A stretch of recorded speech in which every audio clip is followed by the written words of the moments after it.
Bom, pessoal, bom dia novamente. Meu nome é Alexandre, eu sou coordenador do projeto Semeando Água. Gostaria de falar então sobre o cenário atual do sistema Cantareira. Eu vou começar falando um pouquinho de uma lógica um pouquinho diferente do que eu falo, na verdade, para os meus alunos, né? A gente começa mais amplo e vai chegando em assuntos mais específicos. Eu vou começar falando, na verdade, do sistema Cantareira e depois falando um pouquinho do contexto em que está inserido o sistema Cantareira. Bom, aqui só para a gente delimitar, né, esse espaço geográfico que é composto pelo sistema Cantareira. Eu acho que aqui boa parte de vocês já conhece muito bem, né, essa região, mas só para a gente alinhar, né, esse espaço geográfico que a gente está mencionando. E lembrar, né, que além da região metropolitana de São Paulo, né, que são os beneficiários por essa água que é produzida no sistema Cantareira, a gente também tem os beneficiários que estão na região metropolitana de Campinas, né, que também recebem essa água para o abastecimento. E aqui só para a gente verificar como é que funciona esse sistema, o sistema Cantareira. Então, são um conjunto de represas, né, são 5 represas, sendo que as represas mais ao norte são aquelas que são mais altas, elas são interligadas, né, através de canais e dutos. Na verdade, existe uma transposição de bacias, né, porque a gente pega tanto a bacia do PCJ quanto a bacia do Alto Tietê também. Quando a água chega nessa última represa, que é a Paiva Castro, né, que fica em Mariporã, essa água é bombeada, né, para essa outra represa em cima da Serra da Cantareira, e aí, por gravidade, ela chega até a estação de tratamento de água e depois até a região metropolitana de São Paulo para abastecimento da população nessa região. E aí, então, aqui a gente já começa a perceber que essa primeira mensagem, né? Então, como essa área, né, que compõe o sistema Cantareira, apesar da gente ter as represas, né, que fazem o armazenamento, mas a gente tem toda essa área de contribuição que recebe essas chuvas, e é claro que tudo que acontecer dentro dessa área de contribuição vai afetar a qualidade da água que está sendo armazenada nesses reservatórios. Então, essa acho que é a primeira mensagem que fica olhando para essas imagens. E aqui a gente tem, só relembrando, né, o momento da crise hídrica, que foi entre 2013 e 2015. Na realidade, a gente nem pode dizer que a gente saiu completamente dessa crise, ainda a gente está sofrendo os resquícios dessa crise, né? Hoje em dia, o sistema Cantareira está com mais ou menos 43%, né, da sua capacidade de armazenamento. E se a gente olhar o histórico de chuvas, né, que aconteceram, né, aqui na região, esse ponto aqui foi o auge da crise, né? Foi o ano em que a gente teve menos quantidade de chuvas. E se a gente olhar desde 1940, a gente consegue perceber que em vários momentos essa quantidade de chuva ela chegou no mesmo nível que a gente teve, ou às vezes até mais baixo do que a gente teve durante esse período entre 2013 e 2015.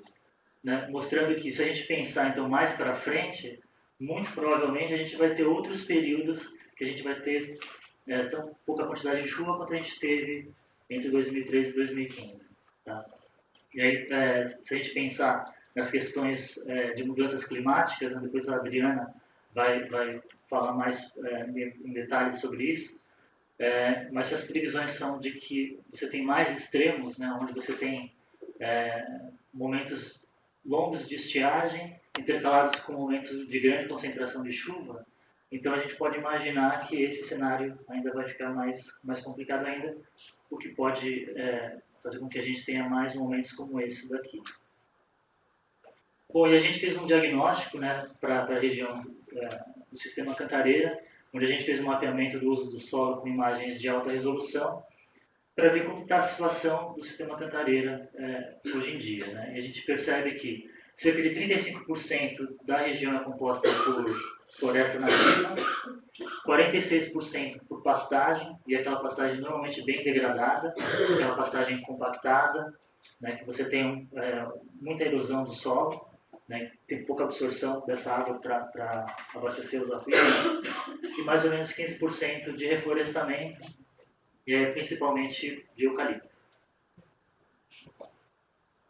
E se a gente olhar mais especificamente, né, para as áreas de preservação permanente, né, que pela legislação deveriam ser áreas florestadas, a gente percebe que cerca de 60% das áreas tem outros usos que não florestal. Né? Então a gente tem um grande passivo ambiental aqui na região do Sistema Cantareira, justamente nessas áreas que são tão importantes, né, para a preservação desses corpos hídricos. Então a gente tem mais ou menos 21 mil hectares de APP a serem restaurados no Sistema Cantareira. E se a gente olhar do ponto de vista socioeconômico, né, então a gente percebe também que se a gente, esses são dados do IBGE, né, do Censo Demográfico do IBGE, onde a gente tem boa parte do Sistema Cantareira, o rendimento das famílias é muito baixo. Isso muito provavelmente reflete a baixa produtividade que a gente tem nessa região, né, das culturas que a gente tem nessa região. Então, se a gente observar, boa parte aqui do sistema está pintado em verde claro ou verde escuro, né, que são o rendimento médio mais baixo no Sistema Cantareira, em geral mais baixo até do que o salário mínimo, né, brasileiro. Em termos de densidade populacional, a gente também percebe que tem uma densidade bastante baixa no Sistema Cantareira, o que na realidade, pensando na questão da conservação dos recursos hídricos, é um bom sinal, porque é claro que quanto mais pessoas a gente tem, existe um impacto maior. Então, é claro que é muito mais fácil, por exemplo, a gente trabalhar no Sistema Cantareira do que trabalhar no Sistema Guarapiranga, por exemplo, onde você tem uma densidade populacional muito grande no seu entorno. Então, na verdade, é uma boa oportunidade para ações de conservação nessa região também. Então, o que a gente percebe? A gente percebe que no Sistema Cantareira a gente tem dois grandes desafios. Né? O primeiro deles é essa restauração de 21 mil hectares, que é esse passivo ambiental que eu mostrei para vocês, relacionado com as áreas de preservação permanente. E o outro é a questão do melhoramento de pastagem de cerca de 100 mil hectares, que são aqueles 46%, né, que compõem o Sistema Cantareira, dessa pastagem degradável. E aí pensar tanto em conversão para melhorar esse tipo de pastagem que é feito, ou talvez diversificar, né, essas culturas e pensar em culturas que sejam mais sustentáveis e melhores para os recursos hídricos. Então, pensando nessa questão, a gente acredita que o importante é a gente fazer um bom planejamento da paisagem. E aí, nesse planejamento da paisagem, a gente considerar não só a questão da conservação, mas pensar também na questão produtiva. Tá? Então, e lembrando também, né, muitas vezes a gente pode pensar nesse planejamento de paisagem considerando a escala de microbacia ou das bacias hidrográficas também, né, que é justamente para contemplar a conservação dos recursos hídricos. Então, fazer essa conciliação, né? As regiões que são onde é mais importante a gente plantar floresta e regiões onde a gente pode melhorar o sistema produtivo. E aqui são algumas ferramentas, né, alguns exemplos, né, claro que tem vários outros, mas que a gente pode utilizar, que são ações baseadas na natureza. Então, por exemplo, a gente pode lançar mão de quebra-ventos. Né? Para que servem esses quebra-ventos? Né? Você vai reduzir a velocidade do vento, isso vai fazer com que você tenha menos perdas por evapotranspiração. Então você vai ter mais água armazenada nesse sistema. Pastagem ecológica, manejo de pastagem ecológica, onde a ideia então é você conciliar também a produção, aumentar a produtividade, intensificar essa produção através de rotação de pastagem, através de implantação de árvores nesse sistema, ao mesmo tempo que você está aumentando o rendimento dos proprietários, a gente está melhorando também a infiltração da água no solo e a recarga dos aquíferos aqui na região. Restauração florestal, principalmente nas áreas no entorno de nascentes, né, no entorno dos corpos hídricos, que é justamente para a proteção desses elementos dessa paisagem. Silvicultura de nativas, né, então é uma outra ação que pode ser feita através de plantio de árvores para uso comercial mesmo, mas que sejam árvores, por exemplo, da Mata Atlântica, e sistemas agroflorestais também, onde você vai aliar diferentes tipos de cultivos, tanto pensando nessa questão de aumentar a segurança hídrica, aumentar a segurança alimentar, e, ao mesmo tempo, conservar melhor os recursos naturais que a gente tem numa paisagem. Então, a ideia, né, seria mais ou menos essa, né? A gente sair desse cenário, dessa propriedade real que a gente tem hoje em dia, onde a gente tem então essas pastagens bastante degradadas, bastante compactadas, com erosão, né, com assoreamento dos rios, né, prejudicando o fornecimento, né, desse serviço ecossistêmico, para a gente chegar numa propriedade ideal, né, onde a gente tem então as nascentes sendo protegidas, os corpos d'água, mas também pensando nessa parte produtiva, porque é importante a gente manter os produtores nessa região.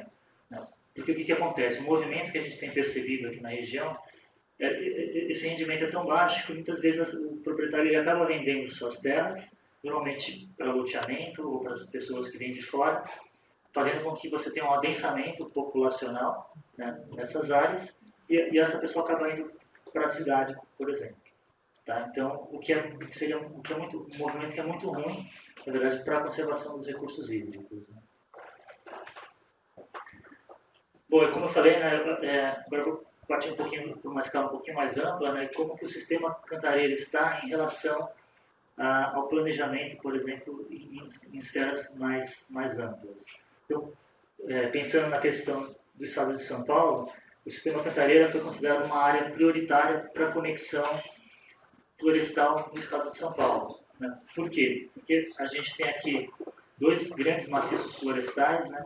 Então, a gente mais ao sul a gente tem o Cantareira e mais ao norte a gente tem a Mantiqueira. Então, essa região, na verdade, ela forma um corredor, né, ligando esses dois maciços. Né? Então, por essa importância biológica, né, dos recursos naturais, ela é considerada uma região importante para essa conexão. O Ministério do Meio Ambiente também categoriza essa área como prioritária para ações de conservação, né, também por causa da biodiversidade que tem no sistema Cantareira e dos recursos naturais também. E também, devido a essa alta biodiversidade que a gente tem um mosaico de unidades de conservação também no sistema Cantareira. Né? Então, a gente tem alguns parques estaduais, alguns deles, né, foram criados recentemente, acho que em 2009, 2010, né, que esses parques mais ao sul, e toda a área também é coberta por área de proteção ambiental. E é claro, né, como o Edu estava falando no início, né, na verdade são várias iniciativas, né, que já acontecem, porque a região do sistema Cantareira é tão importante, né, e tem várias iniciativas que já acontecem, né, na região para tentar melhorar, né, a gestão dos recursos hídricos nessa região. Então, por exemplo, né, a gente tem aqui o projeto Mina d'Água e o projeto Produtor de Água, né, da Secretaria de Meio Ambiente do Estado, que são projetos pilotos, né, de PSA, que é justamente para incentivar, né, a restauração das nascentes e das matas ciliares, né, junto com a Agência Nacional de Águas. A gente tem outros exemplos, né? Então, o programa Nascentes, né, que tem a meta de restaurar 5.000 hectares de matas ciliares, né, sendo que o sistema Cantareira, dentro do programa Nascentes, também é uma área prioritária, né, para receber essas restaurações. Na escala, né, do PCJ, né, da bacia do PCJ, a gente também tem projetos e programas, né, que são executados pelo consórcio PCJ, pelos comitês de bacia do PCJ também. A gente tem outros projetos, né, como o projeto Conservador das Águas de Extrema, né, talvez o Paulinho venha mais tarde, né, para discutir aqui com a gente também, que é um dos projetos mais bem-sucedidos, né, de PSA aqui no Brasil. Né, e hoje em dia eles estão expandindo, né, o Conservador das Águas para o Conservador da Mantiqueira, onde a ideia é envolver outros municípios também nessa região. Né? Então é um projeto bastante importante que também está fazendo com que muitas áreas sejam restauradas. Né? Na questão produtiva, né, a gente tem esse outro exemplo que é o projeto Caixa Leite, né, que também tem essa ideia de você intensificar a pastagem e você trazer mais rendimento para esses proprietários rurais que vivem nessa região. Aqui também, né, trazendo como exemplo o projeto Semeando Água, né, então a gente tem iniciativas relacionadas com o manejo de pastagem ecológica. A gente tem a definição de áreas prioritárias, né, para conservação e para restauração, projetos de restauração florestal. A gente tem projetos com educação ambiental também, né, então, trabalhando com as escolas e com as futuras gerações, né, que vão tomar conta dessa região. A gente tem o Viver Escola, né, que é uma parceria da Unidade de Negócios aqui do IP, né, Unidade de Negócios Sustentáveis aqui do IP, junto com a CAT, a Prefeitura de Nazaré Paulista, né, que é esse viveiro que fica ali em Nazaré Paulista.